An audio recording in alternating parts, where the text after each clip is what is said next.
우리 옆에 있는 분하고 인사하겠습니다. 한강신을 저저 내리님을 내려가지고 자 시작. 한강신을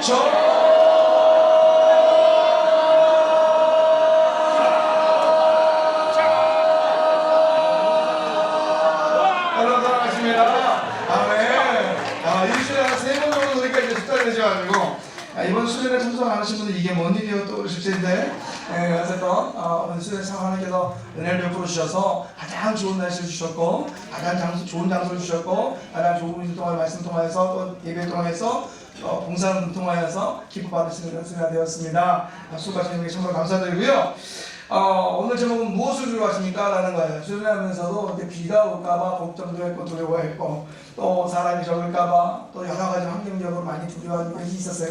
우리 하나님께서 기가 막히게 기가신 방법으로 모든 그런 필요를 채워주셨는데요. 마찬가지 오늘 여러분에게 묻겠습니다. 무엇을 두려워하십니까? 무엇을 두려워하십니까? 자기한테 물어보는 자기한테 내가 지금 무엇을 두려워하고 있지? 또 뭐 두려워하는 게 있어요. 우리 아들딸들이 두 자녀가 있어요. 큰 딸은 어렸을 때 제가 아주 어릴 때 수족관을 들어가는데 일본 수족관 깜깜한 지하로 들어갔어요. 그래서 눈을 아주 무섭다 안 뜨다가 눈을 떴는데 눈 뜨고 봐도 이만한 막 물고기 이제 심해서 뭐 상어도 이렇게 수익시가 가니까 그 다음부터 얘가요 지금 뭐 그러니까 수산시장을 지나가지 못해요. 그러니까 먹는 건 뭐 잘 먹어요. 그런데 아무튼 살아있는 어떤 물고기를 보면 왜 이렇게 무서워해요. 둘째 딸은 어느 날 지금 유장로님 댁에 보면 별장인데 그늘이 자리밭에 그늘이 있어요. 그러니까 빌려가지고 제가 성교사 때 이렇게 와가지고 그늘 타는데 애가 어릴 때 조그만 애가 아야 하는데 내가 뭘 아야 그러나 뭐가 있나 그랬더니 아야 그래서 아씨가 근데 아무나 더 이상한 게 없어서 그늘 애가 아야 그러는 거예요. 그래서 끝나면 세워놓고 왜 그래? 그랬더니 아빠 아야 그러는 거예요. 말도 못하는 애가 이거 봤더니 땅벌이 그 밑에다가 이거 별집을 조그맣게 지어놨는데 이게 움직이니까 애를 이렇게 계속 찌르는 거야 몇 마리가. 그다음부터 지금 가서 얘는 산에를 잘 못 가요. 왜요? 벌레만 보면 되게 무서워 기겁을 하는 거야. 막내는 왜 뭔지 모르겠는데 얘는 이상한 피만 거 빨간 것만 보면 무서워하는 거야. 되게 남자 녀석이 아들인데 하나 좀 이렇게 좀 두려움씩 해야 되는데 걔는 TV에서 뭐 무서운 장면 피난 장면 이렇게 제가 피해요. 좀 중인데요. 중임에도 불구하고 그러니까 무서워. 드라마가 지금 막 두려운 무서운 게 꼭 이렇게 생기더라고요. 저는 뭘 무서워하냐? 저는 무서운 게 별로 없었어요. 산전수 다 겪고 심지어는 어렸을 때 막 그냥 저 산수에 가지고 산에 가서 막 죄송합니다. 하루에 막 소리 왜 산이 너무 힘드니까 중학교 때 제가 산에 웅덩이 올라가서 막 때렸어요. 왜요? 세상이 무서운 게 너무나도 심지어 고달프니까 이게 뭐 무서운 게 없고 어려운 것도 그게 하나밖에 막 따지고 물었었는데 나이가 먹으니까 무서운 게 막 하나씩 둘씩 생기더라고요. 누가 그러고 호르몬 여성 호르몬이 많이 나왔었다고 그러는데 죄송합니다. 그래서 뻔데기로 줄을 잡았는데 나이 먹으니까 자꾸 무서운 게 생기는 거예요. 그 중에서 제일 무서운 게 뭔지 아십니까? 내무부 장관. 뭔지 아시죠? 지금은 우리 이제 대통령인데 그래도 제가 대통령 자리 내줄 수 없어서 우리 내무부 장관이라고 얘기하는 우리 와이프님이 제일 무서워요. 그대로 해야지. 그대로 안 하면 제가 정말 두려워 떨려요. 그래서 항상 눈치를 봅니다. 왜? 버리고 도망갈까봐. 진짜로 이게 와이프가 하는 그런 것들이 가장 무서운 일이 있는데 어쨌든 사람은 이제 저뿐만 아니라 많은 사람들이 이런 건에 우스갯소리로 무서운 걸 얘기하는데 정말 지금 환경이 어떻습니까? 눈만 뜨면 사고가 나고 문제가 생기고 어려움이 있고 뭐 코로나뿐만 아니라 삶 가운데 무수한 아픔들이 있다 보니까 사람들과 이 무서움에 두려움에 떠는 경우가 있어요. 먼저나 막연한 두려움. 지금 잘 먹고 잘 사는 불구하고 미래에 대한 어떤 두려움 때문에 공부 때문에 두려움에 떨고 있는 사람이 참으로 많은 것 같아요. 예전에 심리학자 롤로메이라는 사람이 있는데 이 사람이 자아를 잃어버린 현대인이라는 책을 썼어요. 심리학자 때문에 왜 현대인들이 왜 불안한가 공포에 방다니는데 원인을 얘기하는 게 불안과 공포에 오는 여러 가지 원인 중에 세 가지에 대해서 얘기합니다. 첫 번째 뭘 얘기하냐면 가치관의 상실이라는 거예요. 무슨 말이냐면 예전에는요 선악이 분명했어요. 옛날에 어떤 돈 아니면 건강 그래서 어떤 것을 하면 다 내가 열심히 돈을 보면 행복할 거야 해서 어떤 돈의 물질의 가치가 되면 해주는데 하루아침에 그죠? 뭐 코인, 부동산 모두 제대로 되는 것이 없어요. 한순간에 다 빼앗기는 그런 경우가 많이 있어요. 또 어떤 사람은 건강 때문에 요즘 막 그러죠.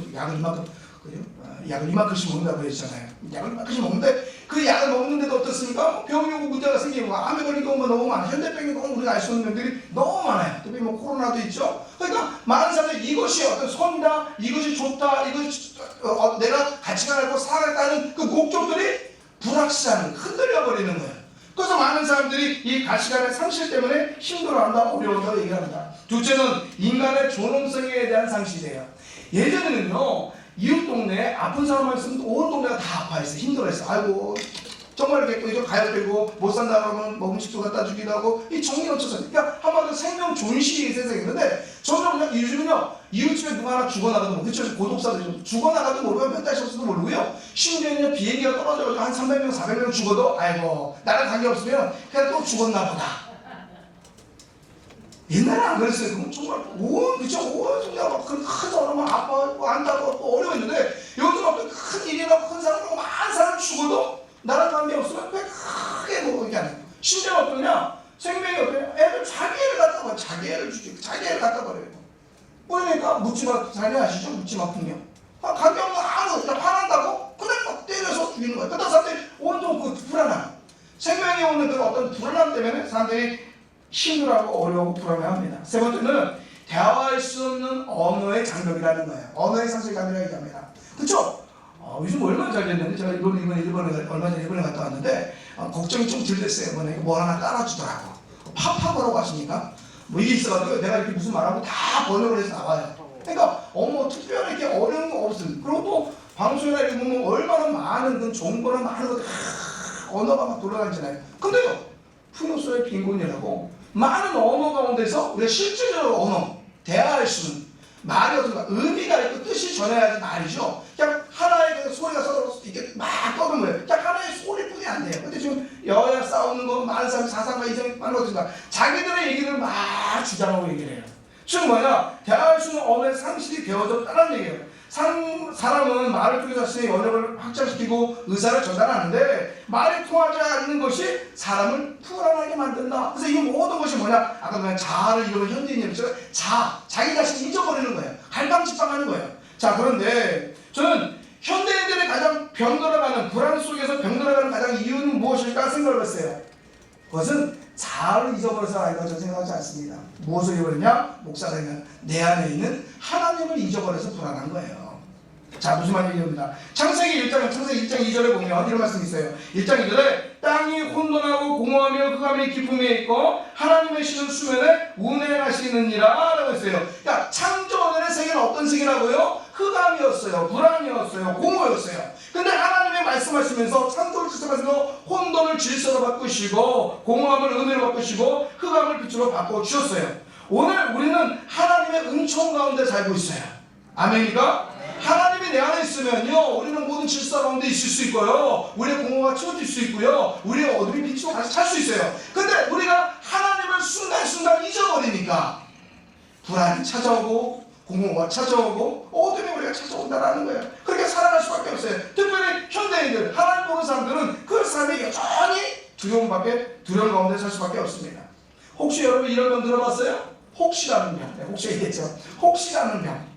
무슨 병입니까? 혹시라는 건요, 막연한 두려움, 막연한. 되지도 않았어요. 근데 미리 겁을 먹어. 혹시 내가 건강을 잊어버리면 어떡할까?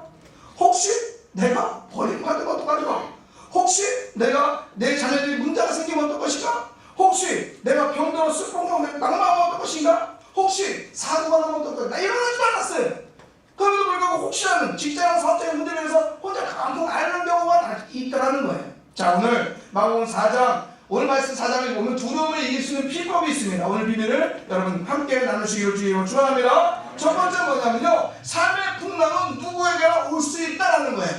따르겠습니다. 삶의 풍랑은 누구에게나 올 수 있다. 누구에게나 올 수 있다. 누구에게나 있어요. 지금 예수님이 누구와 함께 계십니까? 제자는요, 지금 제자는 어떤 그 앞전에 어떻게 있으면 4장 앞전에 보면 2, 3장에 보면 예수님께서 큰 기적들을 많이 행하셨어요. 능히 앉은 병이 일으키시고 묻는 병이 낫게 해주고요, 또 비유로 천국에 대한 비유를 많이 말씀하셨어요. 그 예수님, 능력 예수님이 지금 함께 계신다는 거예요. 그 예수님이 또 친말합니다. 그들이 가자는 얘기가 아니에요. 예수님께서 우리가 저편으로 건너가자, 주님이 목적을 정하시고 주님과 함께 가셨고 주님과 동행하는 길이에요. 그 배에 주님과 함께 가고 있어요. 제자들이 따로따로 가는 것도 아니고 주님과 더불어 같은 배에 타고 거라사 지방으로 갈릴바다를 지금 건너가고 있는 가정입니다. 그런데 그 가정 가운데 뭐가 일어났다고요? 풍랑. 저기 보세요. 이런 거 강풍, 풍랑, 미치면 풍랑이 막 일어나는 거예요.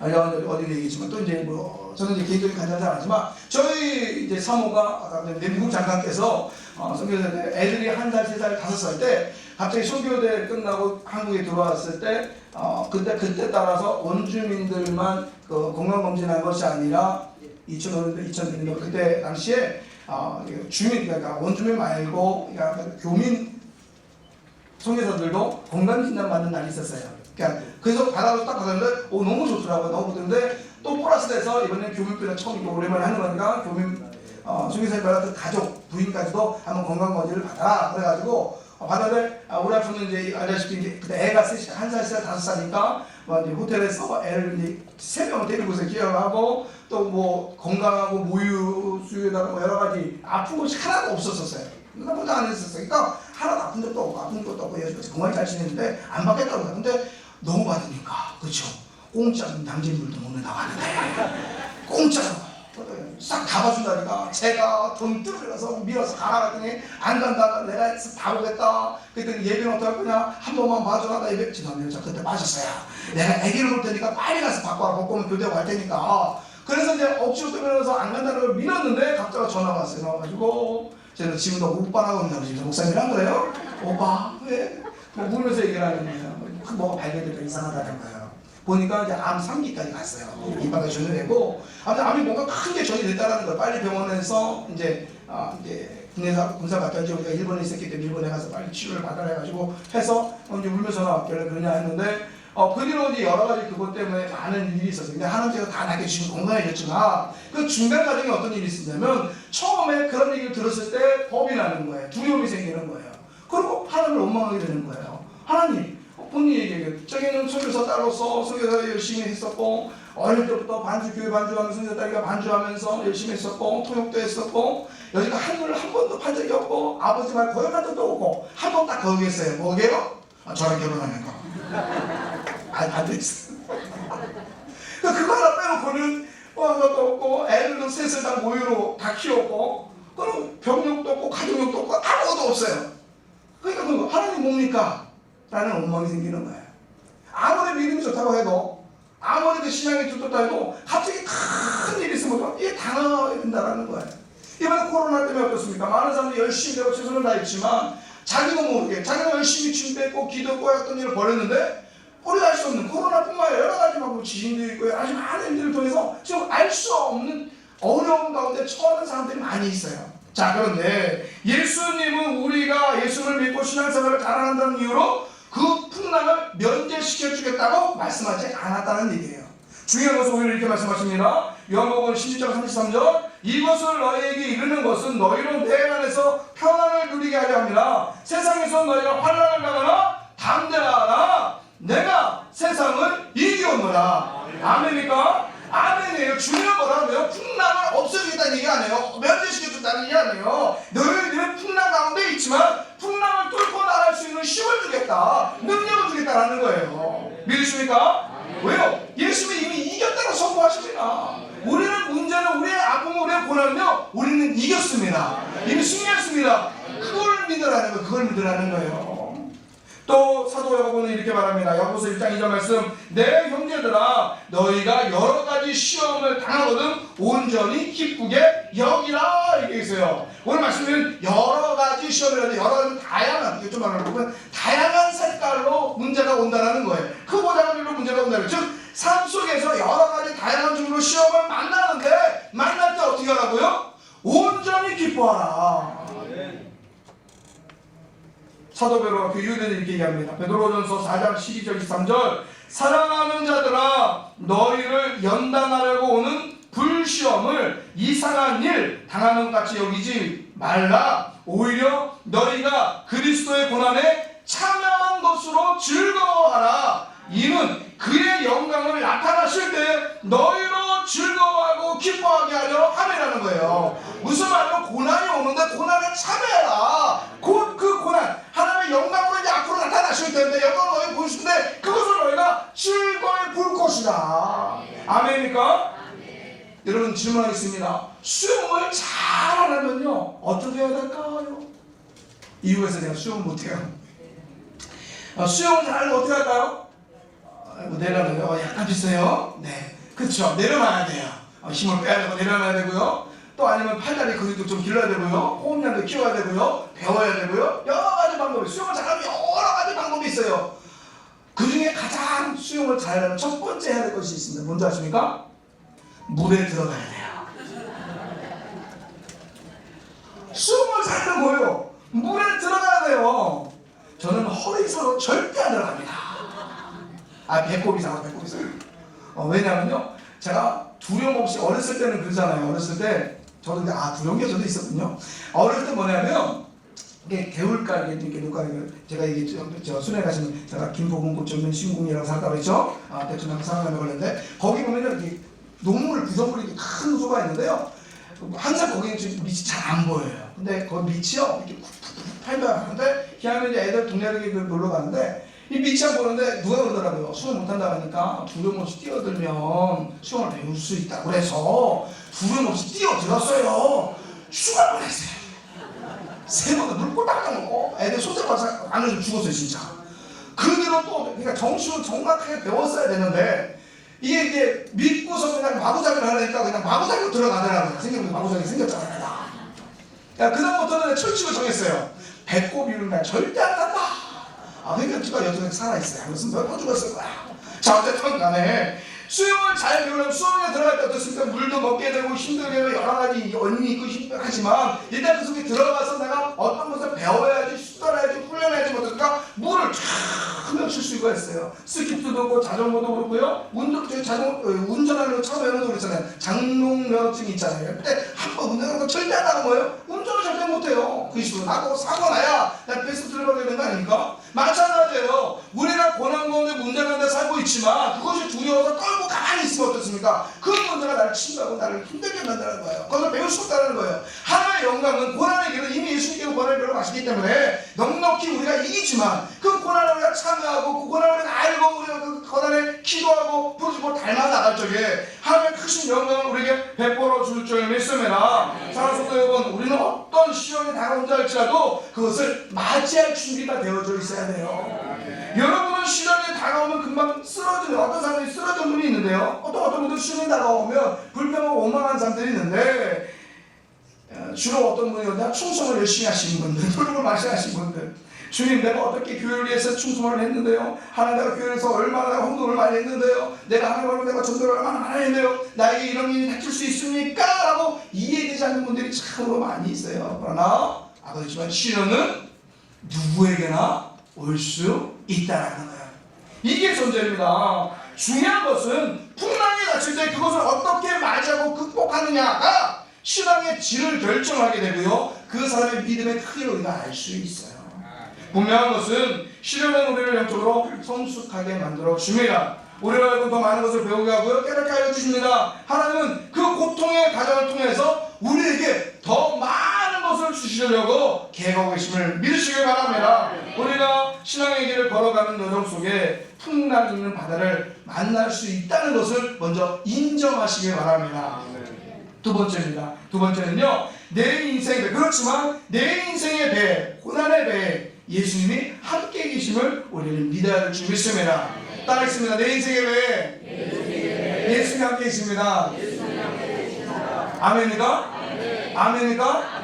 지금 여러분 배, 인생의 배, 예수님 함께 계십니까? 그 아멘이 커야 돼요. 그 아멘이 아멘이 아니에요. 여러분의 인생의 배, 예수님이 계십니까? 아멘이에요. 왜요? 감격해야죠. 내 초라한 배, 내 연약한 배, 내 더러운 배, 내 약한 배, 이 배에 누가 계시다고요? 주님이 계신 거예요. 예수님이 타고 계신 거예요. 나의 어떤 인생의 큰 배, 예수님이 손님으로 오신 게 아니라 내 어떤 한국에 내가 이렇게 잘나가서 잘 먹고 잘 사는데 예수를 그냥 하나 취미생활로 이렇게 그림으로 오시는 것이 아니라 내 연약한 배, 내 약한 배, 부족한 배, 언제 파산할지 모르는 이 배에 누가요? 주님이 주시는 거예요. 그러니까 감격하고 감동하는 거죠. 모든 사람이 세 가지 유형으로 구분될 수 있는데, 첫 번째는요, 환경 중심적인 사람이 있어요. 이것을 아드 오리엔테이션이라고 하는데, 이거는 외적 조건에 따라서 흔들리는 거예요. 그러니까 잘 먹고 잘 살고 할 때는 어떻습니까? 내가 믿음 가운데 잘하고 있어, 공항에 하는. 근데 환경이 확 무너지면 어떻습니까? 그 신앙이 무너지는 사람들이 있어요. 두 번째, 이 어떤 사람이냐? 두 번째는 자기 지식과 자기 경험 중심적인 사람인데, 이것을 셀프 오리엔테이션이라고 얘기하는데요. 이 사람은요, 자기가 기준이야. 그러니까 자기가 어떤 문제가 오더라도 그냥 문제가 있을 수 있어 하는데, 문제를 내가 이길만 하면, 자기 지식과 경험으로 넘길만 하면 그것도 넉넉하게 나가는데, 자기 힘으로 안 되고 자기 지식으로 안 되고 자기 경험으로 안 되면 막 낙담하는 사람들이 있어요. 그래서 자기의 세상을 보고 판단하고 자기가 주도한다고 생각하기 때문에 그렇게 살아갑니다. 세 번째는요, 신앙 중심적인 인간이 있는데, 이 사람은 하나님에 대한 믿음을 두고 살아가는 페이스 오리엔테이션인데, 이 사람은 모든 것을 신앙의 관점을 보는 거예요. 환경이 좋으면 좋은 대로 신앙의 관점을 보고요, 어려우면 어려운 대로 신앙의 관점을 보는 거예요. 즉, 내 안에 살아계신 주님의 관점으로 생각을 하는 사람이에요. 자, 여기에 비춰볼 때 재작을 한번 봅시다. 재작을. 자, 재작은 어떻습니까? 풍랑이는 바다보고 어떻게 했다고? 두려워했다고 했어요. 당황했다고 했어요. 겁이 난다고 했어요. 그래서 풍랑이 막, 오늘 말씀에 다른 성경에 보면, 오늘 말씀에 풍랑이 일어나면 막 그들이 소리를 지르고 나무로 막 두려움에 떨었다고 기록되어 있습니다. 환경을 보니까 어떻게 두려움에 떨 수밖에 없어요. 그리고 또 자기 자신 어떻습니까? 자기가 생각해 보니까 그 전까지는 그들이 출신이 어부 출신이에요. 근데 어디서 오면 갈릴리예요. 그러니까 누구보다도 그 바다에서 잘한다고 생각했고, 누구보다도 그걸 이겨낼 수 있다고 생각했고, 자기의 힘이나 경험으로 그것을 모두 감당할 수 있다고 생각했어요. 그래서 처음에는 풍랑이 이는 바다에 어떻습니까? 자신이 생각했다, 당하는 했지만 자기가 어떤 노력을 해서 이기려고 노력을 했는데요, 그 노력이 어떻게 됐다는 거예요? 숲으로 돌아갔다는 거예요.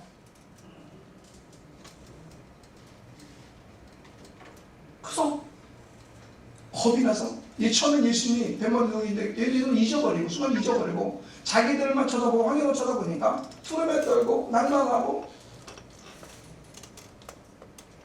그다음 결국은 마지막에 가서 예수님이 계신 걸 보고 주님을 깨우기 시작합니다. 아까 예수님 그 배에 누가 계십니까? 예수님이 계셔요. 그다음 예수님을 잠시 잊어버렸다는 거예요. 앞전에는요, 예수님이 많은 사람을 고치시고 많은 사람을 칭송하고 많은 사람들이 그 왕성을 확 몰려드니까 같이 어깨가 썩 쓰겠지만요, 예수님이 그걸 피해서 배를 타고 갔을 적에 너무나 피곤해서 앞에 앞전에 보면 너무 먹을 것도 없고 죽을 거 없어서 피곤하셨다고 되어 있어요. 그래서 피곤해서 잠깐 쉬시러 갔는데 예수님을 그냥 쉬시는 건데 그냥 아예 쉬게 내버려뒀다라는 거예요. 바라보지 않았다라는 거예요. 여기서 오늘 중요한 교훈을 깨닫습니다. 폭풍이 연습할 때 그 자체를 바라보면 문제를 해결할 수 없습니다. 아니요, 오히려 절망 가운데, 낙심 가운데 거할 수밖에 없어요. 고난의 파도가 밀려올 때 우리는 하나님이 함께 하시는 주님을 바라보는 믿음의 눈이 필요할 줄 믿습니다. 믿음으로 함께 주님을 바라보시기를 주님으로 축원합니다. 그 속에 우리의 해결함이 있어요. 하나의 위로와 소망을 발견할 수 있습니다. 여러분, 인생의 배, 여러분의 인생의 배의 선장 누구십니까? 주님이래요. 주님이래요. 때로는 내가 선장이 되고 주님이 쫓아서 기관장이 될 수 있어요. 아니요, 우리의 인생의 배에 예수님, 주님을 선장으로 모시길 주님으로 축원합니다. 그 주님이 저와 여러분과 함께 하십니다. 그러므로 우리들의 모든 공포와 두려움의 소용돌이 속에서 살아가고 있지만 우리는 결코 외롭지 않습니다. 하나님은 두려움에 떨고 있는 우리들에게 이렇게 말씀하십니다. 이사야서 40장 10절 말씀, 두려워 말라, 내가 너와 함께함이라. 놀라지 마라, 나는 내 하나님이라. 내가 너를 굳세게 하리라. 참으로 너를 도와주리라. 참으로 나의 오른손으로 너를 붙들리라. 아멘입니까? 아멘이에요. 내 인생의 위기가 닥치고 풍랑이 밀올 때 우리는 믿음의 눈을 들어 주님을 바라볼 줄 믿습니다. 세상의 소리에 귀 기울여 마시고 하늘의 음성에 귀 기울이실 주님으로 축원합니다. 그 속에 주님을 만나고 그 음성을 들을 적에 여러분의 삶은 하늘 주신 축복으로 가득 찰 줄 믿습니다. 자, 세 번째는요, 예수님의 능력을 믿어야 되는데요, 예수님의 능력 어떻게 해요? 확실하게 믿자요. 따르겠습니다. 예수님의 능력을 확실히 믿자. 확실히 믿어야 돼요. 어중간히 믿으면 안 돼요. 10%만 믿어도 안 돼요. 50%만 믿어도 안 돼요. 여러분 100% 믿으시고 주님으로 축원합니다. 확실히 믿으시고 주님으로 축원합니다. 풍랑 있는 바다 속에 제자들을 어찌할 바를 몰랐어요. 지금까지 그들은 갈릴리 바다에 대해서 자신들이 전문가라고 생각할지도 모릅니다. 그래서 자신들의 방법으로 어떻게 행위를 노리겠지만 헛수고였어요. 우리들도 마찬가지. 어떤 위기가 왔었을 때 내 인간의 경우가 내 지식으로 애쓰지 마시기 바랍니다. 괜히 빼는 거예요. 가장 지혜로운 방법은 무엇이라고요? 주님을 흔들어 깨는 거예요. 주님, 내가 죽겠습니다. 주님, 내가 너무 힘듭니다. 주님, 내 힘으로 도저히 해결할 수가 없습니다. 주님, 나를 도와주시옵소서. 하나님, 도와주세요. 문제를 해결할 수 있는 지혜와 힘을 허락하여 주시옵소서. 이것이 바로 지혜 있는 자의 태도인 줄 믿습니다. 잠에서 깨어나신 예수님은 바람을 꾸짖습니다. 뭐라고요? 잠잠하라, 고요하라. 아멘입니까? 그 명령 가운데 바람은 그치고 아주 잠잠해졌어요. 할렐루야. 우리 지금 그러한 분이세요. 죽은 자를 살리시는 분, 풍랑 있는 바다를 잠잠케 하시는 분, 물을 포도주로 만드시는 분, 주님이 명령하시면 다 이루어집니다. 여러분에게 묻겠습니다. 오늘 제목이 뭐라고요? 다른 거는 제목 안 이루는데요. 무엇을 두려워하십니까? 자, 다시 한번 묻겠습니다. 여러분 무엇을 두려워하십니까? 근데 우리는 아무도 안 두려워해요? 할렐루야! 근데 아무도 안 두려워하는 것도 문제예요. 뭐냐면요, 많은 사람이 무엇을 두려워하십니까? 라고 하는데요, 오늘 제자들은요, 처음에는 세상, 풍랑, 환경을 두려워했어요. 근데요, 오늘 말씀 41절 볼까요? 그들이 말씀하신 41절 말씀을 보면요, 그들이 심히 두려워하여 서로 말하되 그가 누구이기에 바람과 바다도 순종하는가 하였더라 라고 했어요. 누굴 두려워했어요? 주님을 두려워했어요. 앞에 두려우면 겁이에요. 겁나고 힘들어서 어려워서 문제가 생기니까 세상이 두려웠어요. 근데 뒤에 두려움은요, 이 두려움은 경외로움의 두려움이라고 했어요. 언어에 보면 경외로움의 두려움. 경외로움은 뭔지 아시죠? 아, 저분이 누구시길래? 이제 제대로 본 거예요. 같은 하나님, 그러니까 같은 인간의 모습이 아니라 저분은 하나님의 아들 비밀을 깨닫는 거예요. 저분이 누구시길래 이놈아도 잠잘 깨고 자연도 잠잘 깨고 문제 의사한테 살아나는 것까지 해요. 자연까지도 모든 걸 다스리는 그분은 뭐 저분은 누구시기에? 하나님에 대한 경외로움의 두려움, 주에 대한 경외로움의 두려움으로 나타났다는 거예요. 많은 사람들이요, 사장이 나온 위에 있는 상사나 뭐라고 하면요, 벌벌벌 떨어요. 주일날 야근해야지 어디 가서 뭘 하냐. 그럼 어떻게 해요? 잘릴까봐 말을 들어야지. 오고도 안 줄까봐 말을 들어야지. 주일날 회장이 골프 갑시다. 그럼 쫓아나가야죠. 근데 그건 세상의 두려움이에요. 하나님 정말 경외로움의 두려움을 본다면요, 그 세상에 그러면 아무것도 아니에요. 좀 우스갯소리지만요, 이 경외로움의 두려움이 우리 가운데 좀 사라지고 있어요. 삶 가운데 사랑의 하나님을 너무 얘기하니까 이 사람들 죄송합니다, 방종이래. 방종. 어떻게 예배 시간에 띠리릭 전화가 올 수가 있어요. 전화 올 수 있어요. 전화 한번 잊어버리니까. 그러니까 얘기하잖아요. 진동을 놓치는데 꺼주세요 라고 얘기하잖아요. 그러면 띠리릭 많이 나요. 그것도 이해할 수 있어요. 근데 그것만은 좀 알아줬으면 좋겠어. 예, 하는 얘기인데. 여보세요?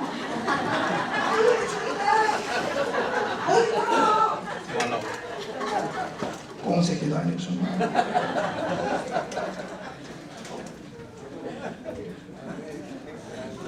졸려가지고, 그쵸? 저도 지금 며칠째 지금 계속 막 밤에 저도 목사도 졸려요.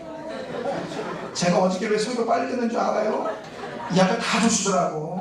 내가 이해해서 내가 어저께 설교를 짧게 한 거 그나마 빨리 넘어가려고 배에 피곤해요. 그러면 사탕 묻는 것 같은 데가 이해가 돼. 사탕 묻는 게 나눠준 거 이렇게 오물오물 하는 거 누가 먹었어요? 꺼보시면 소리가 내서 말해야지.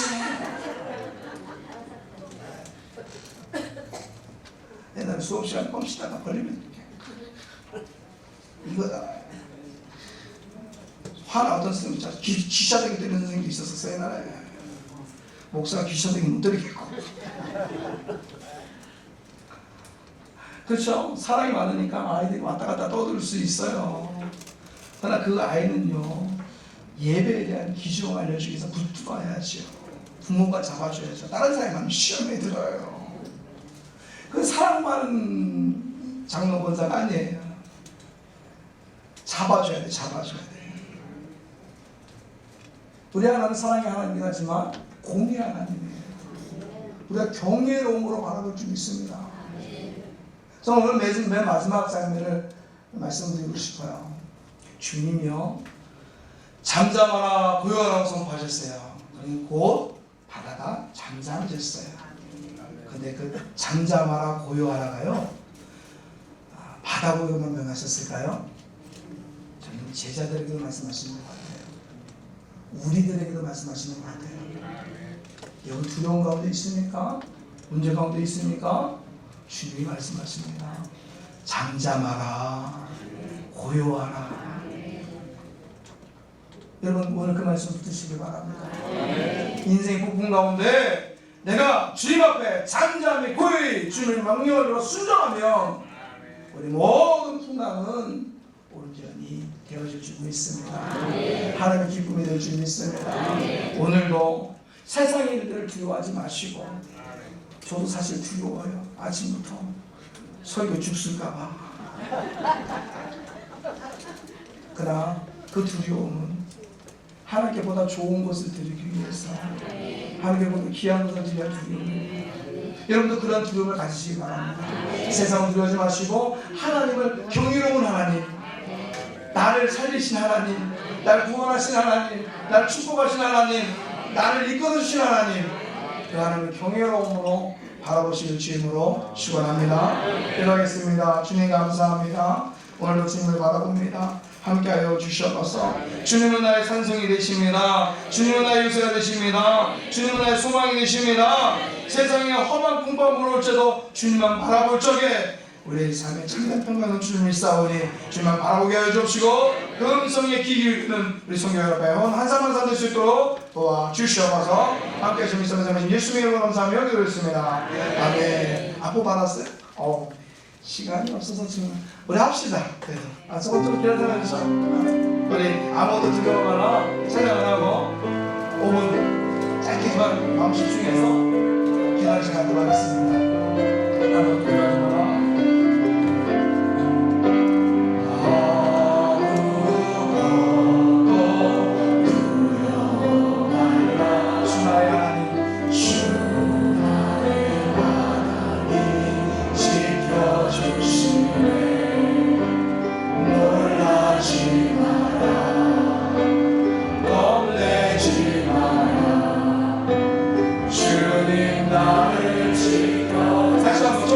아무것도 두려워하지 마라.